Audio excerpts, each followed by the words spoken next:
Con la agenda de contextos y vamos a recibir a nuestro primer invitado. La voz de los protagonistas. Contacto telefónico. Y tenemos en la línea telefónica a Fernando Barrientos del Monte, miembro del Observatorio de la Democracia y del Sistema Nacional de Investigadores, doctor en Ciencia Política, con especialización en Política Comparada por la Universidad de Florencia, quien está con nosotros para hablar sobre el tema caliente del momento, que es el INE, el futuro del Instituto Nacional Electoral. Fernando Barrientos, te saludamos en el estudio. Marcela Pámanes, Manuel Cerrato y Arturo González. Buenos días. ¿Qué tal? Buenos días.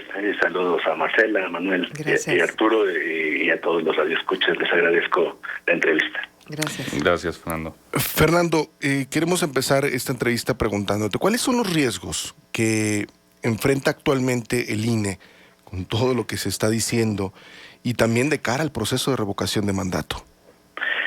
Sí, yo creo que es una pregunta interesante porque en este proceso de revocación del mandato, digamos, se han presentado las mayores críticas hacia no solamente hacia el Instituto Nacional Electoral, sino prácticamente hacia todo el sistema de gestión electoral, ¿no? Los OPLES, como decían hace rato, también hacia el Tribunal Electoral, y evidentemente hacia las figuras más importantes o más representativas del INE, ¿no?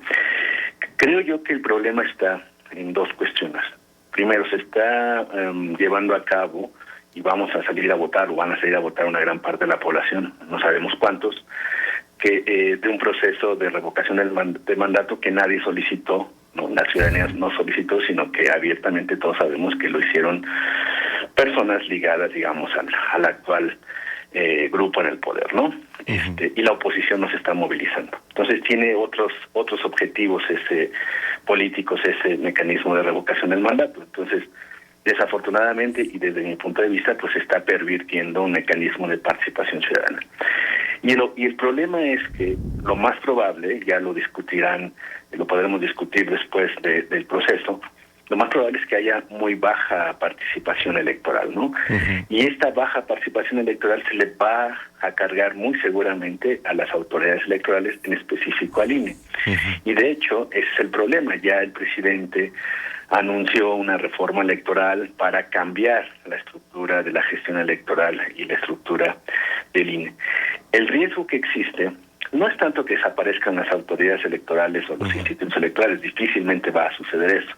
El riesgo es que se politice el proceso de la gestión de las elecciones, o más bien, digámoslo de manera más clara, se repolitice. Recordemos que en México venimos de una historia en la cual el partido en el gobierno controlaba las instituciones que recibían, contaban y declaraban quienes ganaban en las elecciones. Entonces, el riesgo es regresar a ese modelo, y desafortunadamente pues están utilizando muchos discursos y mala información pues para justificar una acción de ese tipo.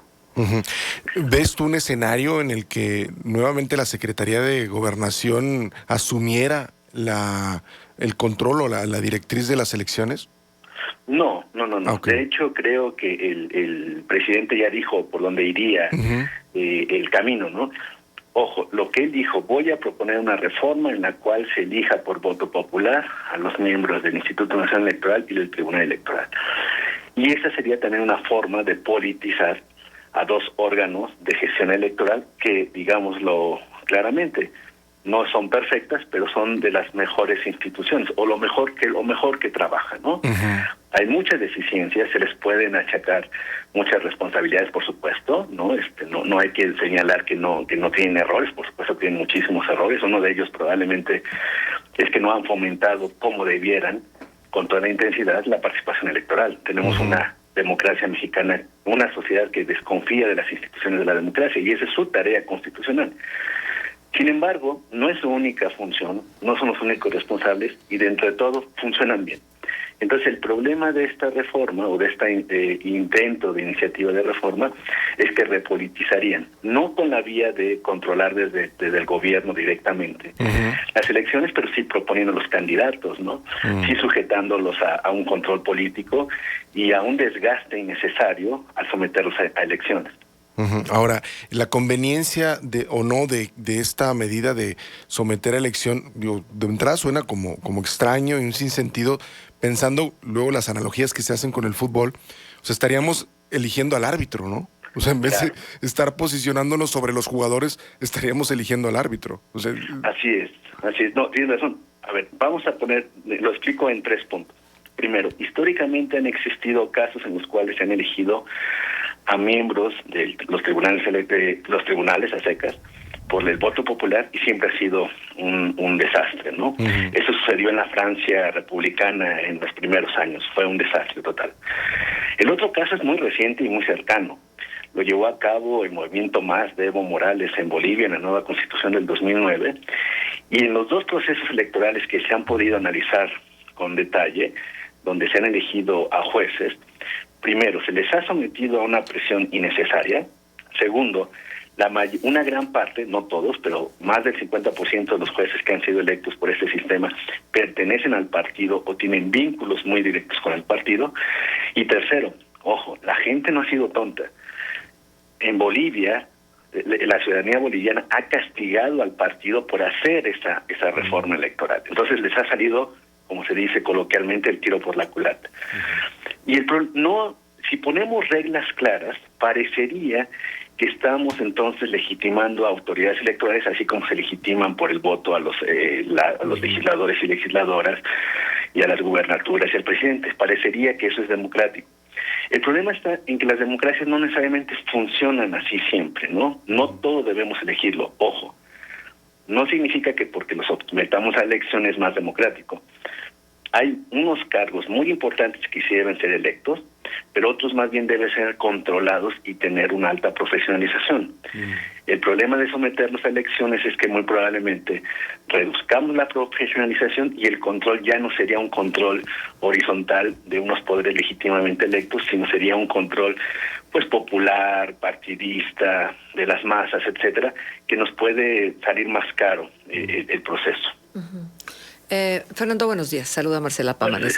Quiero imaginarme cómo sería, quién haría esta lista de los posibles candidatos a ocupar la consejería del INE. ¿Quiénes lo sugerirían? ¿Qué tipo de bagaje en conocimiento y en expertise electoral tendrían que traer consigo? Los procesos donde se somete a votación, como el caso de Bolivia, a los miembros de un tribunal electoral, en este caso sería el INE y el TRIFE, uno de administración, el otro es de justicia, por lo regular se ponen requisitos, ¿no? Y estos requisitos pues piden expertise, piden grados académicos, piden experiencia y otras cuestiones. Esto también está en la actual ley, digamos, la elección de los consejeros electorales, así como la elección de los miembros del tribunal electoral, digamos, deben cumplir requisitos previos.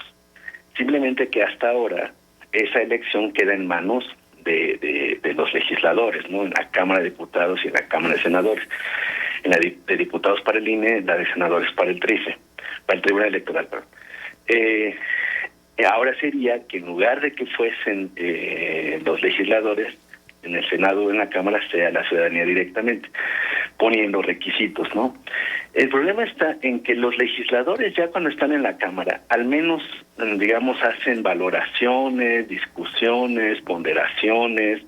Es cierto que se reparten cuotas, no hay que decir que no lo hacen, pero tratan de reducir esto. El problema sería del otro, es que se deberían, digamos, de una manera ideal típica, deberían poner muchos requisitos, o los mismos requisitos y quizá más, para que quienes llegasen a ser votados, digamos, no sean cualquier persona. Pero ojo, porque como no hay muchas experiencias, el caso más cercano es el de Bolivia.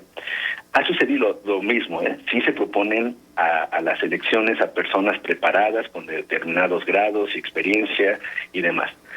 Pero sí se ha perdido algo. Y se ha perdido, primero, la profesionalización. Las personas que ahora están en estos cargos ya no están solamente centradas en dedicarse a impartir justicia, también se están dedicando a ver su carrera política, ¿no? Entonces, pues literalmente lo estamos desviando de su función central. Segundo, están sometidos a una presión política constante, no solamente de los medios, porque se convierten en figuras públicas más relevantes de lo que son, sino también de los partidos políticos. Y tercero, y esto es más complejo de entender o de explicar más bien, estaríamos hablando de legitimidades en pugna, porque serían legítimos tanto los legisladores que son votados, tanto el presidente y las gubernaturas que son votadas, y ahora también los tribunales que son votados. Entonces, ¿a quiénes responden ellos? ¿A un control horizontal entre poderes o a la ciudadanía? Y entonces eso va a desviar literalmente, o podría desviar, la función para la cual han sido creados, que es impartir justicia, tomar decisiones, digamos, lo menos políticas posibles, en el sentido de generar conflictos, más profesionales, más apegadas a la ley, y entonces se distorsionaría, creo yo, el fin para lo cual fueron creados. Hay dos lecturas de esta propuesta del presidente en este momento justo de la vida nacional. Una, que es un distractor, uno más, para conservar la agenda y que entonces nos ocupemos de hablar una y otra vez al respecto. Y lo otro es esto que ya se mencionó, ¿no? Que finalmente el respeto a los órganos autónomos pues no ha sido precisamente el más destacado, lo más destacado de estos primeros años del presidente Andrés Manuel López Obrador, sino es todo lo contrario. ¿Por dónde nos vamos? ¿Es un distractor o realmente hay una necesidad de evaluar y corregir lo que los órganos autónomos no han hecho bien? Tienes toda la razón. Yo creo que es un distractor muy importante. Estamos hablando de esto, pero no deberíamos hablar. Recordemos que esta declaración aparece un día después en que la Suprema Corte de Justicia emite una resolución que afecta el desempeño del fiscal de la República y de la fiscal de la Ciudad de México, que inventaron un delito, ¿no?, para encarcelar a una persona por un asunto familiar, un asunto personal. Y son personas muy cercanas a su proyecto. Y en lugar de estar en la agenda pública hablando de la gravedad del asunto de que el fiscal general de la República esté utilizando su cargo para dirimir asuntos personales, que en otro país hubiera sido una renuncia inmediata, estamos hablando del tema, ¿no? Por supuesto. Segunda cuestión, digamos, tomando en cuenta o esperar, suponiendo que tenga razón el presidente, que sea necesario reformar los órganos electorales, que yo creo que hasta ahora no sería necesario. No es que no haga falta una reforma, pero no esa, ¿no? Y no en este momento. No tiene los votos suficientes, porque para hacer una reforma de esa naturaleza requiere una reforma constitucional en la cual muchos, ni siquiera sus partidos más cercanos, aliados, están de acuerdo. Entonces, muy probablemente no pase esa reforma, muy probablemente pasen otras reformas. Recordemos que hay otras dos reformas que están ya en la Cámara de Diputados.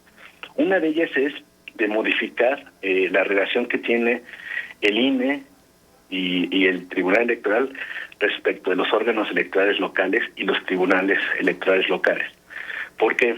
Porque los órganos electorales locales prácticamente ya no tienen mucha razón de ser, en el sentido de que más del 70% de sus miembros pertenecen al Servicio Profesional Electoral y solamente los consejos electorales y las direcciones generales pertenecen, digamos, al OPLE como tal, pero nadie los controla. No están bajo un control político, están bajo el control del INE, ¿no? Entonces, ahí hay una preocupación. ¿Qué tan eficiente ha sido este modelo? Habría que evaluarlo.